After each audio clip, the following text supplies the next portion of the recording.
Hi, welcome once again back to our workshop on math as a second language. And today we're going to discuss the idea of how some numbers are insignificant in relationship to other numbers.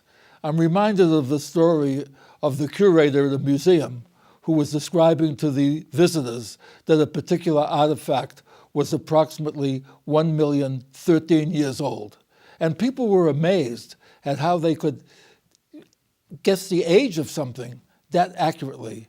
And they said, how did they get that the age was approximately 1,013 years old? And the curator said, it wasn't hard. When I came to work here, they told me it was approximately 1 million years old, and I've been working here for 13 years. I thought that was a funny story. I don't know how you react to that. But the point is, when we do place value arithmetic, we do it from right to left. That means first let's say we're adding. First we add the ones, then we add the tens, then we add the hundreds, then we add the thousands, etc. Now, if we make the assumption that the chances of making a careless mistake are greatest when you become tired, you're adding the most significant digits when you're the most tired. In other words, if you're going to make a mistake and you're adding a huge amounts of valued numbers, if you're going to make that kind of a mistake, better to make a mistake in the dollars column than in the billions dollars column. So the question comes up, how do we get a rough estimate as we're doing problems traditionally using the algorithms as to whether or not an answer is reasonable or not? How can we tell just by looking whether an answer is preposterous or not? And that leads to the subject that we usually refer to in the curriculum as rounding off. So let's talk a little bit about that. Here's a pretty big number: units, thousands, millions, billions, trillions. 2,368,987,547,876. That's a pretty big number. But if the noun that we're using is trillions, in other words, we're counting 1 trillion, 2 trillion, 3 trillion, notice that this number here, which is a large number when we're counting by ones, is a relatively small fraction when we're counting by trillions. In other words, this number comes up after we've reached 2 trillion, but before we get to 3 trillion. In other words, with the noun being trillions, this is no longer a whole number. It's a fraction, or which we sometimes call a mixed number. It's 2 trillion plus something else.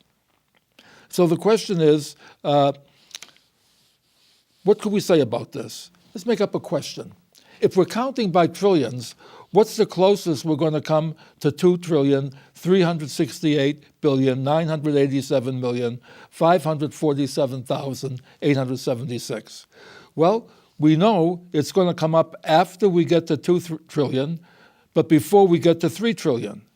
And not only that, the halfway point between these two numbers is 2,500,000,000,000. In other words, looking at these two, at this number, we can see it's between 2 trillion and 3 trillion, but closer to 2 trillion. So we might say, if we're counting by trillions, the closest number you can come to would be 2 trillion.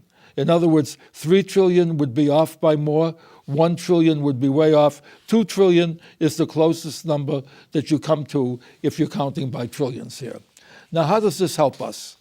Well, suppose we're adding up a bunch of numbers like this. I just copied our first number over again, and now we have 5 more just like this. Well, you can see what's going to happen here. Even if you're using a calculator, the likelihood of putting in a typographical error, a typo here, is pretty great. If you're doing it longhand, it's so tedious. By the time you get to this column here, you could be making lots of mistakes.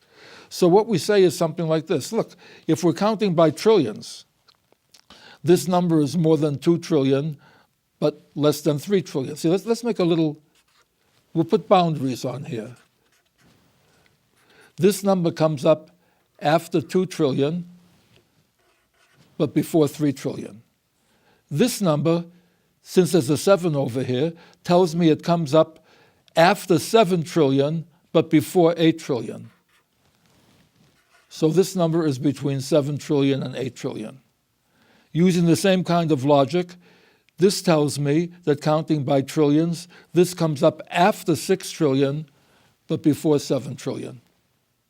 And this number comes up, what, after 5 trillion, but before 6 trillion. And this number comes up after 8 trillion, but before 9 trillion. Now, these are relatively easy to add. 2 plus 7 is 9, plus 6 is 15, plus 5 is 20, plus 8 is 28. And this becomes what? 3 plus 8 is 11, plus 7 is 18, plus 6 is 24, plus 9 is 33. So what this tells me is I don't know what the answer to this problem is, but it better be between 28 trillion and 33 trillion. Now, there's a lot of numbers between 28 trillion and 33 trillion, but there's lots more that aren't. So at least when you do this problem, it should give you a pretty good estimate of what the range is of possible answers. Now, so far we haven't rounded off. We've just found upper and lower bounds. Rounding off means, okay, now that we know the two bounds, the lower bound and the upper bound, which one is it closer to? Well, you see, every place where the next digit is less than a 5 means it's closer to this number. In other words, halfway in between, the next digit would be a 5. So, in other words, this number is not only between 2 trillion and 3 trillion, it's closer to 2 trillion. This number is between 7 trillion and 8 trillion, but it's closer to 7 trillion. This number is between 6 trillion and 7 trillion, but again, this is only a 4 here, it's still closer to 6 trillion. This number is between 5 trillion and 6 trillion, but this is over 500, it's 529, so it's closer to this guy. And this fellow here is between 8 trillion and 9 trillion, but this digit here being a 6 tells me I'm more than halfway.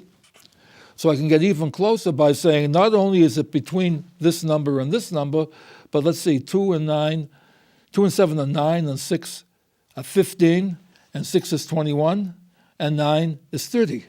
So what this tells us is that this number should be between 28 trillion and 33 trillion, but closer to 30 trillion.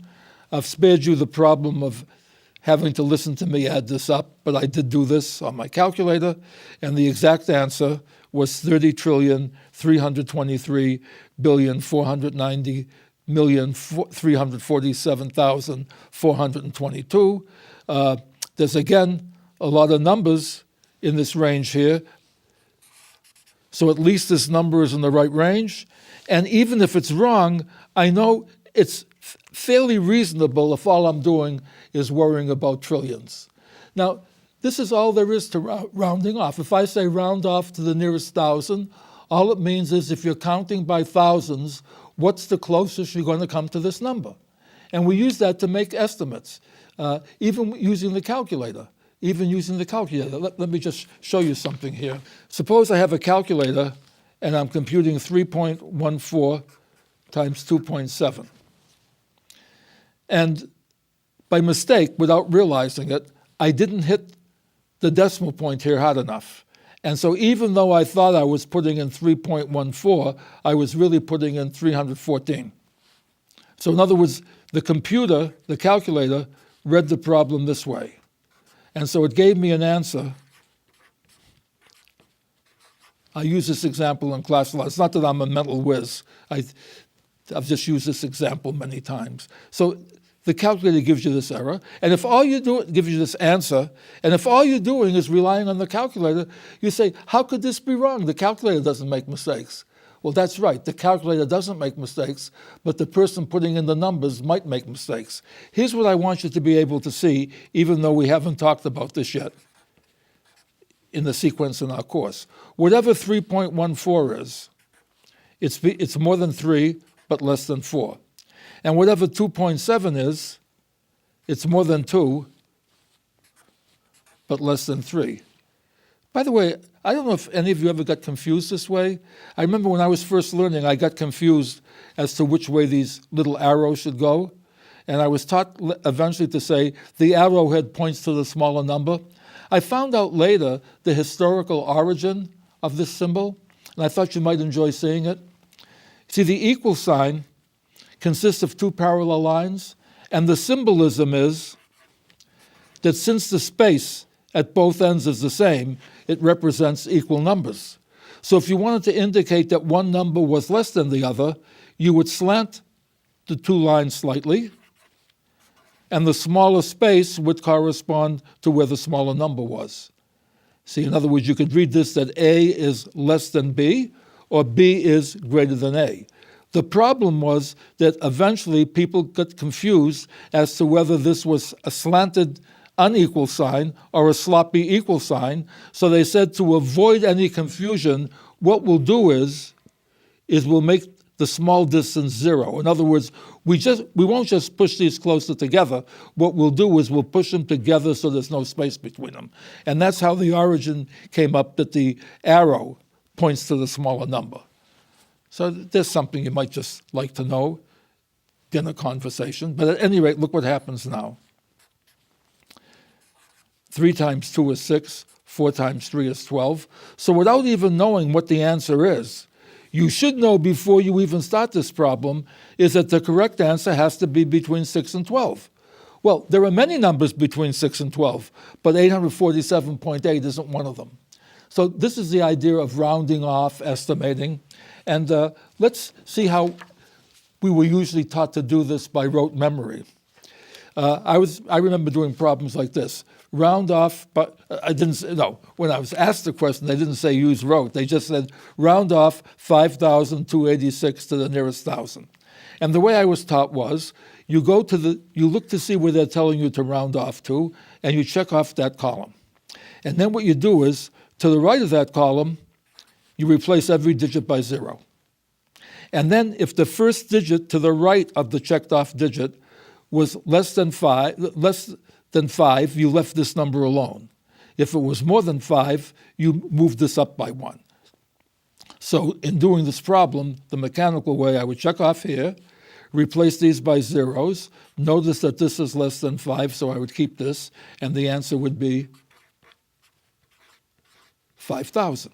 Now what this was saying logically was, if I'm counting by thousands, obviously this is going to come up after 5,000, but before 6,000.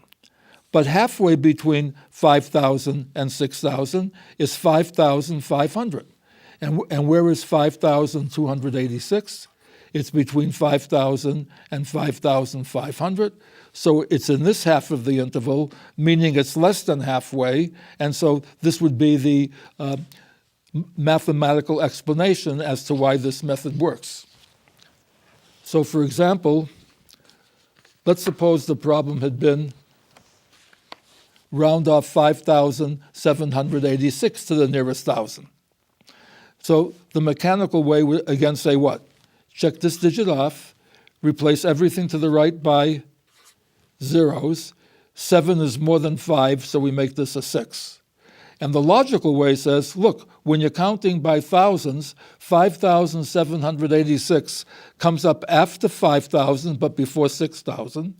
Halfway in between 5,000 and 6,000 is 5,500, and 5,786 is in the half between 5,500 and 6,000. So it's not only between 5,000 and 6,000, it's actually closer to 6,000. And that's basically what rounding off is. Let's just try another problem just to make sure you see the connection between the formal wording and the informal wording. It says, let's round off 56,892 to the nearest thousand. In other words, if we're counting by thousands, what's the closest we can come? Well, if you're counting by thousands, this is going to come up after 56,000 and before 57,000. And because this is an 8,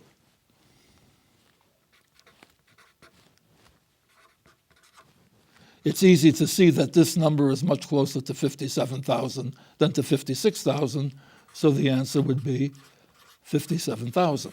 Sometimes we're even more liberal. We may want to round it off to the nearest 10,000 instead of the nearest 1,000. In other words, we're happy with a less accurate estimate. Well, how would we do this? Again, the mechanical way would say, look to the place where you want to round off to, This is the 10,000s place, okay? Draw this line, replace everything else by zeros.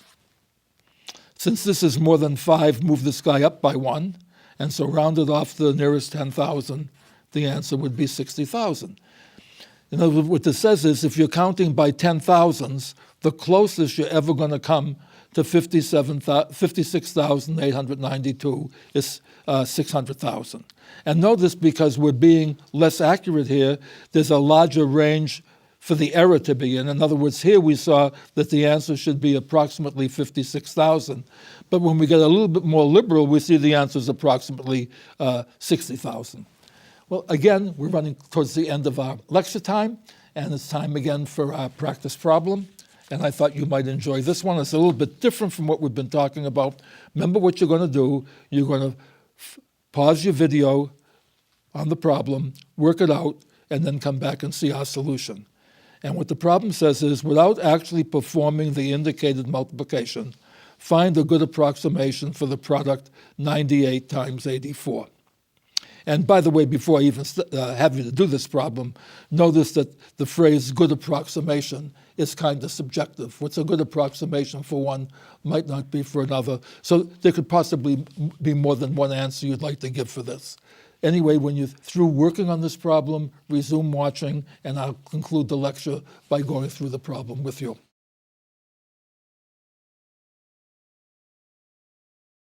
See, again, to visualize 98 times 84, it's a good way to think in terms of money. Imagine you're selling something and you've received 98 checks at $84 each.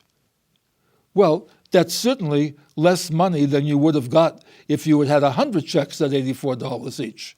In other words, whatever this number is, it's less than 100 times 84, right?